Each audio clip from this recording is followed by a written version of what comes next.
Ուշադիր լսեցի ձեր ներկայացումը, ունեմ մի քանի դիտարկում հարցեր։ Նախ առաջին ընդհանուր, ես ճիշտն ասած ակնկալում էի, որ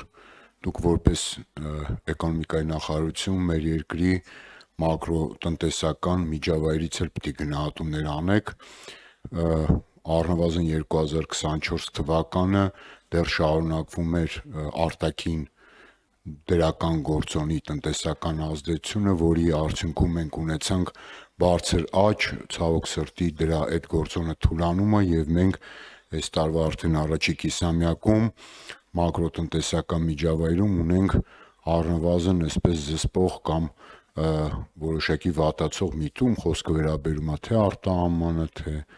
թե ներդրումներին, թե տնտեսական աճին ու ակտիվությանը, այստեղ կարևոր կլներ գնահատականը, որովհետև միջավայրը որոշակի արտաքին ազդակներով փոխվում է, շատ տեղին կլներ, թե էկոնոմիկայի նախարարությունը ինչպես է պատկերացնում այդ փոփոխություններին հակազդելու ուրեմն իր գործիքակազմը։ Սա մեկ, որ կարծում եմ անհրաժեշտ է լրացնել։ Երկրորդը վերաբերում է նորից ձեր ներկայացման բովանդակությանը։ Տեսեք, պարոն Պապոյան, դուք ասում եք, այս ծրագիրը ծախսել ենք այսքան միլիարդ, նախատեսված է եղել որպես կանոն մի քիչ ավելի շատ, ճշգրտել եք մի քիչ,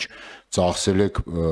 եւ ֆինանսական ցուցանիշներ եք ցույց տալիս, կամ դրան ոչ ֆինանսական, բայց ուղիղ բխող ֆինանսականից։ Ծրագիր ենք արել 5 շահառուի համար, 5 շահառուն եկել է, այս փողը ստացել պետությունից գնացել։ Սա հանրությանը շատ բան չի տալիս։ Տեսեք, որտեվ ազդեցությունը ոչ թե նրա համար է, որ ծրագիր անենք 5 շահառու փող ստանա կամ, չգիտեմ, մասնակցի էքսպոյին կամ էս ինչ լինի, այլ վերջնարդյունքը ծրագրային բյուջետավորման պարագայում որպես էկոնոմիկայի նախարարություն պիտի դուք օրինակ պատկերացնեք, թե ուներ այսքան շրջանառություն է, շրջանառությունը դարձավ այսքան շրջանառություն, ուներ այսքան աշխատատեղ, այս ձեր աջակցությամբ դարձավ այսքան աշխատատեղ, ուներ կրճատման կոնկրետ ռիսկ կամ այսպես ապախտանման միջավայր, աջակցության հետևանքով դա կանխվեց եւ այլ։ Սա է պետք ներկայացնել եւ կարծում եմ սա շատ կարեւոր է մանավանդ հիմա տեսեք դուք որպես նաև նախարար վստահ եմ ավելի քաջատեղյակ եք իրականում կոնկրետ շատ ոլորտներ այսօր գտնվում են բավականին լուրջ եւ աճող դժվարությունների ֆոնին սկսած արհեստական արտաքին խոչընդոտներից արտահանմանը վերաբերող որոնք պարբերաբար կրկնվում են վերջացրած այդ իմ ասած միջավայրի արտաքին միջավայրի փոփոխությունը, որ օբյեկտիվորեն ավելի դժվարացնում է։ Ես բազմաթիվ մարդկանց հետ եմ խոսում տնտեսական գործունեությամբ զբաղվող, փոքր միջին հատկապես բիզնեսի։ Բոլորը ասում են նախորդ տարվա համեմատ կահույքագործներից մինչև տրանսպորտային ընկերություններ, հանրային սննդի օբյեկտներից մինչև, այսպես ասենք, զբոսաշրջիկությանը զբաղվող գործունեություն։ Հիմա հարցս հետևյալն է, այսինքն այստեղ կան լուրջ դժվարություններ եւ ստանդարտ են ծրագրերը, որոնք անցած տարի իրականացրել եք եւ հիմա բերել եք դրա կատարողականը, ոնց եք վերաիմաստավորում, որտեվ իրական բան է փոխվել։ Նախորդ տարվա հետ համեմատ իմ նշած ոլորտներում հիմա պարոն Թունյանը թույլ չտվեց կշարունակեի, բայց այդքան էլ բավարար է, կոնկրետ ունեն էական կրճատումներ, դժվարություններ նախորդ տարվա համեմատ։ Տեսել երրորդ հարցը եւ վերջապես 6 ամիս անցել է արդեն, երբ որ փոքր բիզնեսի եւ միկրոբիզնեսի հարկը ձեր կառավարության առաջարկով ձեր քաղաքական ուժը պարլամենտում կրկնապատկեց։ Հիմա դուք ասում եք ընթացքում մենք կվերլուծենք, կհասկանանք, արդյոք դա էֆեկտիվ էր, էֆեկտիվ չէր եւ կանրադառնանք։ Հիմա լավ ժամանակն է, տարին կիսվել է, արդյոք այդ բերեց են ձեր սպասումները հարկայի մուտքերի եւ արդյոք այդ ապախտանման են բարձր ռիսկը, որ տեսնում էին նաեւ այդ բիզնեսով զբաղվողները, հետևանքներ չունեցան։ Ինչպիսի գնահատում կա, թե ամեն ինչ լավ է, նորմալ է եւ այսպես կարելի է հարկային բեռը փոքր ու միջին բիզնեսի վրա տենց շեշտակի բարձրացնել, մինչեւ մի օր երևի դրանից էլ չունենանք։ Մինչև պարոն Պապյանը կպատասխանի զուտ ընթացակարգի հետ կապված բանավիճ, ասեն դուք մի քիչ ուշ եկաք, մենք սկզբից պայմանավորվել ենք, որ 1 րոպե հարց, 1 րոպե էլ արձագանք լինի, բայց ես ձեզ չընդհատեցի մինչև 5 րոպե, այնպես որ խնդրեմ պարոն Պապյան, ժամանակը պահել էի պարոն Ավետիսյան, խնդրեմ պարոն Պապյան։ Հարցերը բայց այնքան շատ էին, որ երևի մի 50 րոպե ըստ էության պատասխանելու համար պետք կլինի, բայց փորձենք նախ սկսենք ընդհանուր մակրոտնտեսական շրջանակի ներկայացումից։ Ես ճիշտ ասած նաև ժամանակային սահմանափակության պատճառով կենտրոնացա կոնկրետ միայն կատարման եւ արդյունքային ցուցանիշների վրա։ 24 թվականի հնայի արդյունքներով պատասխանեմ հնան գերազանցել է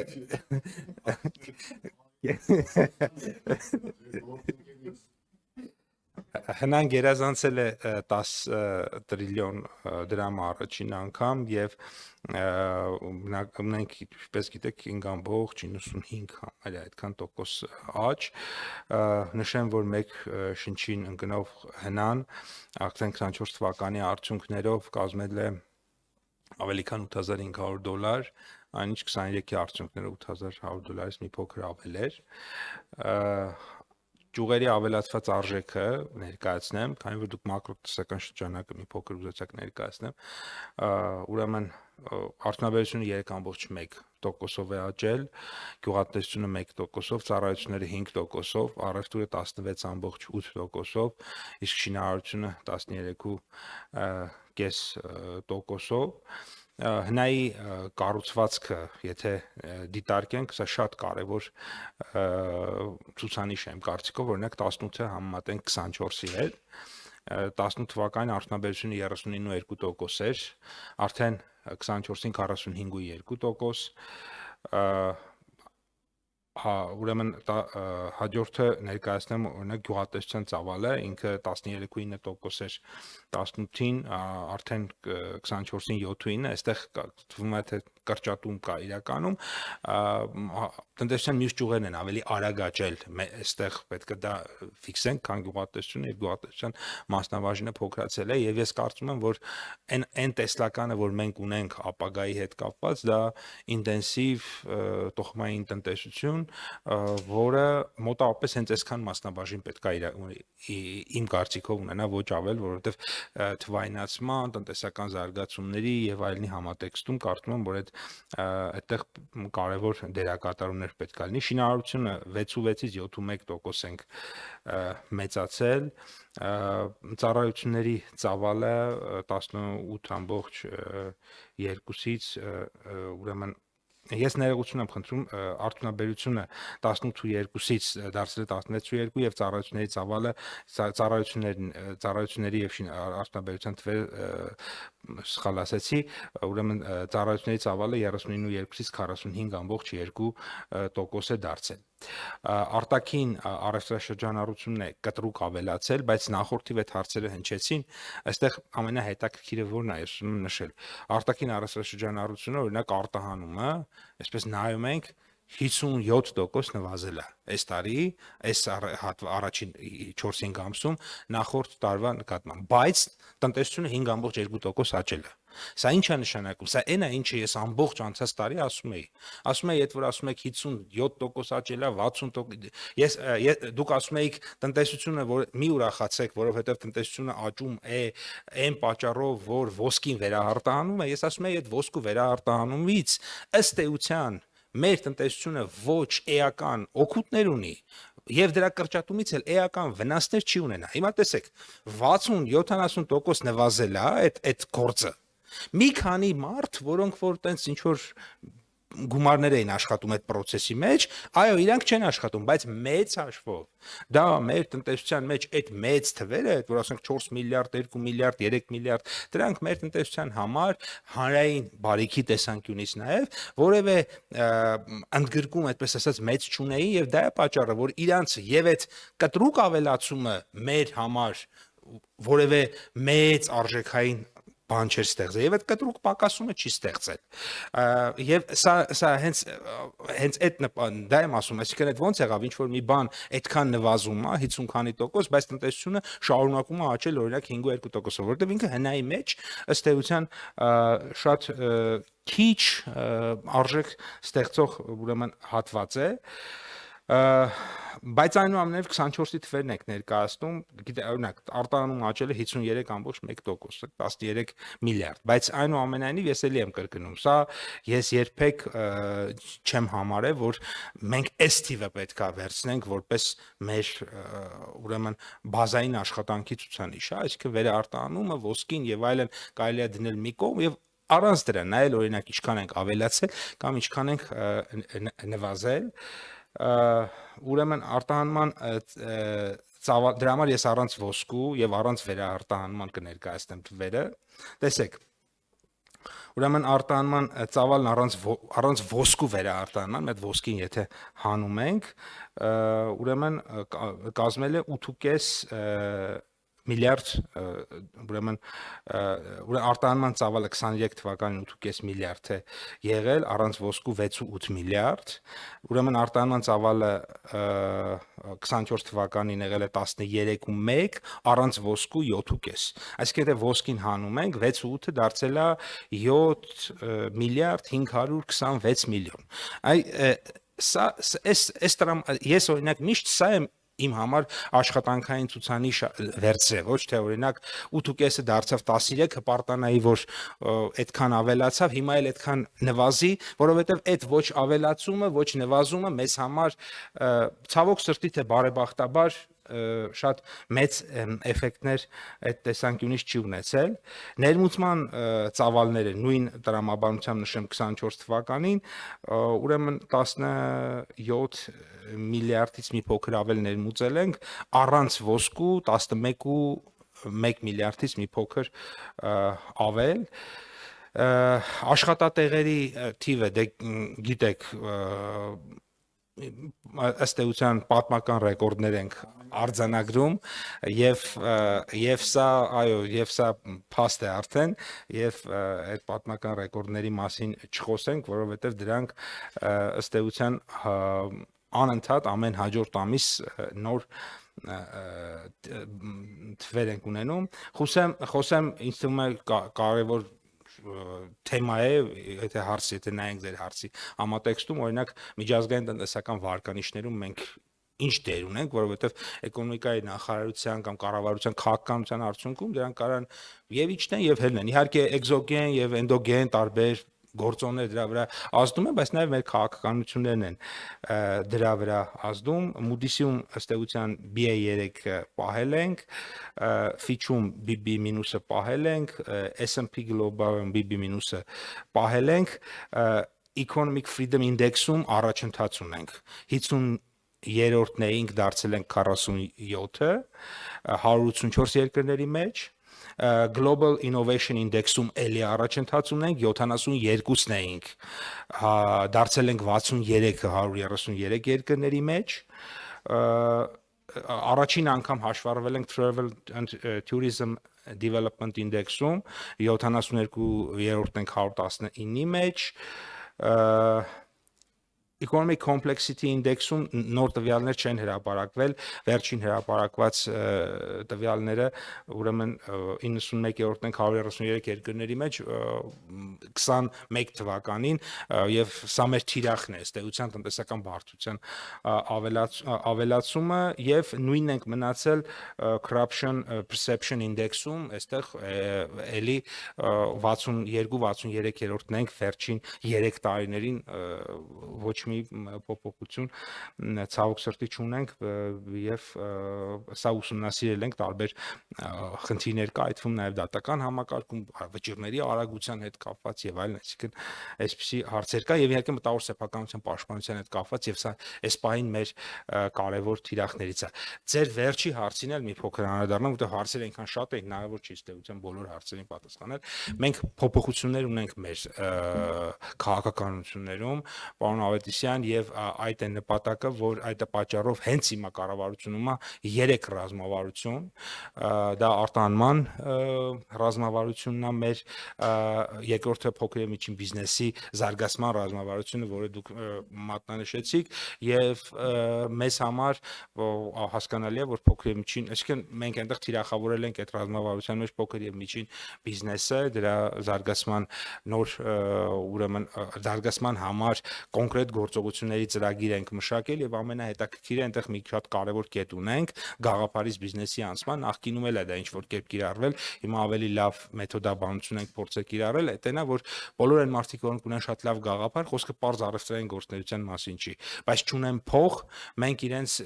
ինչ որ չափով աջակցենք, որպեսզի իրենք երաշխիք տանք, որպեսզի իրենք ունենան փող այդ գաղափարը իրականացնեն եւ երրորդ ռազմավարությունը որ շեշտեցի դա կանաչ տնտեսության ռազմավարությունն է, այսինքն առհասարակ անընդհատ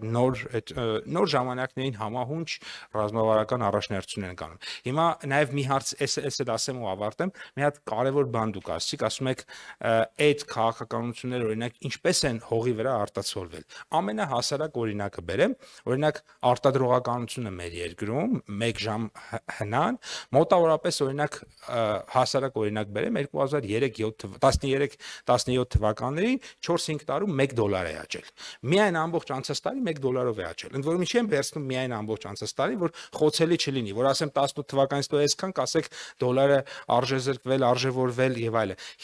Անցած տարի կոնկրետ ընդհակառակը մեր դրամը հələ մի բան էլ արժևորվել է, այսինքն այս ցուցանիշի վրա ինքը միշտ բացական ազդեցություն ունեցել, բայց մեր արտադրողականությունը ավելացել է։ Ինչու է ավելացել։ Ես դա ուղիղ կապում եմ մեր քաղաքականության հետ։ Մենք հիմա արտադրողականության խթանման ծրագրով արդեն 1.4 միլիարդ դոլարի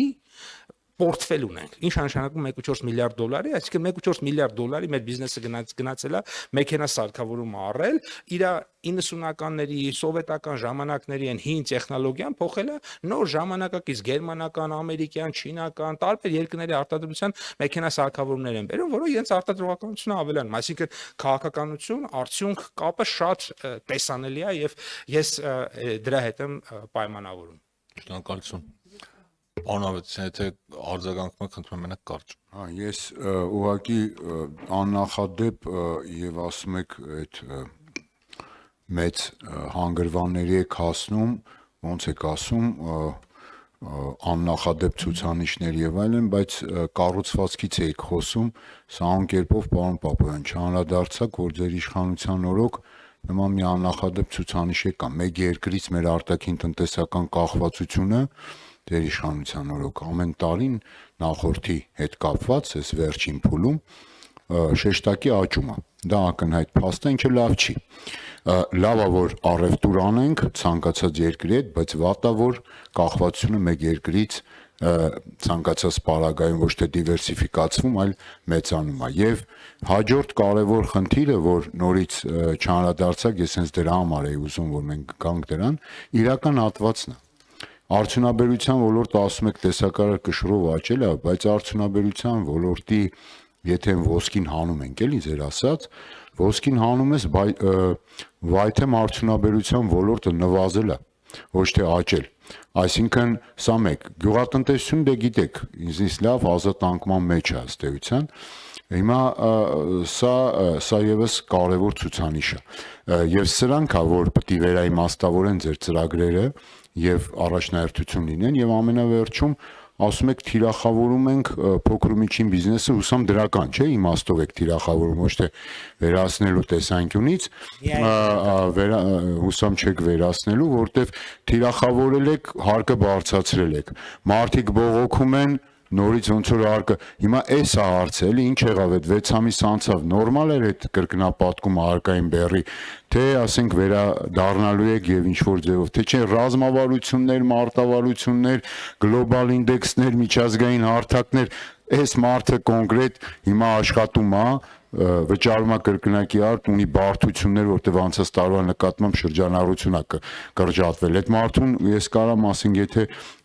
հարմար լինի ձեզ ուղարկեմ մի քանի օգու գա ընդունեք լսեք իրենց գուցե ավելի լավ բացատրեն քան ես Պարոն Ավետիսյան, ինձ թվում է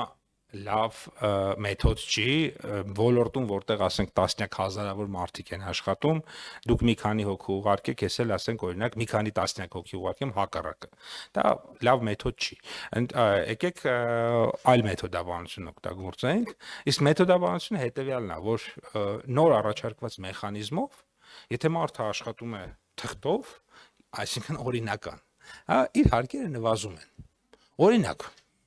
ասենք տարածքի վարձակալության գինը նախկինում հնարավոր չէր հաշվանցել։ Հիմա հաշվանցվում է։ Վարձատրության թիվը աշխատողների հնարավոր չէր հաշվանցել։ Հիմա հաշվանցում, այսինքն մարդկանց համար հարկերը կրճատելու հնարավորություններ է։ Հիմա ձեր ասած դեպքեր, որ ասում եք կրկնապատկվել է, այդ նշանակում է այդ մարդը տարածքի վարձակալությունը 100% ստվերում էր։ Աշխատողները 100% ստվերում էին։ Ոչ մի թուղթ չկա ապրանքների ձեռքբերման։ Այտենց այդպես ոնց կլինի ախր, այսինքն ապրանքները ձեռք բերելու թուղթ չկա, բան չկա, այսինքն ինչա գնում են Վրաստանից 25 կիլո ինչ որ բան են բերում, ոչ բանա չգրանցված աշխատողով վաճառում են, տարածքի վարձակալության փողն էլ սևով տալիս են, այսինքն այդ դուք այդպես եք պատկերացնում բիզնեսի զարգացումը Հայաստանում։ Ես այդպես չեմ պատկերացնում եւ իմ դուք հիմա իսկ ես նկարագրում եմ շատ մարդկանց դեպքում, որոնք որ այդպես չեն աշխատում եւ իրենք կարողանում են պատշաճ փաստաթղթավորում արել եւ իրենց հարկերը օրինակ չեն ավելացել նվազագույնը կամ կարող են նույնիսկ եւ հնարավոր նույնիսկ պակասեն, որտեղ հնարավորությունը այդպեսին է։ Եվ երբ որ մենք խոսում ենք մեր ռազմավարությունների իրականացման մասին, այո, ես խոսում եմ այնպիսի տնտեսվարողների մասին, որոնք որ պատշաճ հարկային իրենց հարկային պարտականությունները պատշաճ են իրականացել եւ այլն, որտեղ մեր ծրագրերի մեջ շատ կարեւոր պատճառ է պայման, այսինքն էկոնոմիկայի նախարարության, պետության, ժողովրդի փողից օգտվելու համար պետք է պատշաճ վարկագիծ բնականաբար ունենալ եւ այդ վարկագծին համապատասխանող բոլոր տնտեսվարողները մեզ մոտ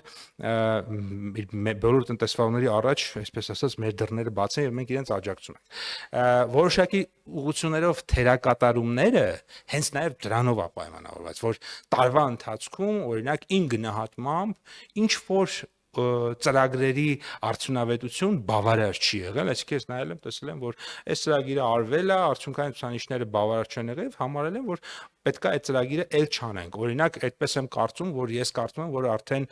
եւ շրջանառել ենք, օրինակ, բարձր որակավորում ունեցող մասնագետների ծրագիրը ինքը այս փուլում այլևս ինչ թվում է պետք չի, օրինակ մենք պետքա իմ կարծիքով դա արդեն ավարտենք եւ այդ գումարները օրինակ ուղենք նույն արտադրողականության խթանման ծրագրում ավելի լավ խթաններ տալու, որովհետեւ այստեղ մենք տեսնում ենք շատ ավելի չափելի, շատ ավելի հաշվելի եւ շատ ավելի տեսանելի աճեր դրած գումարի եւ արդյունքի եւ տնտեսության մեջ դրա էֆեկտների եւ նաեւ մեր քաղաքականությունների հետ համահունչության մասով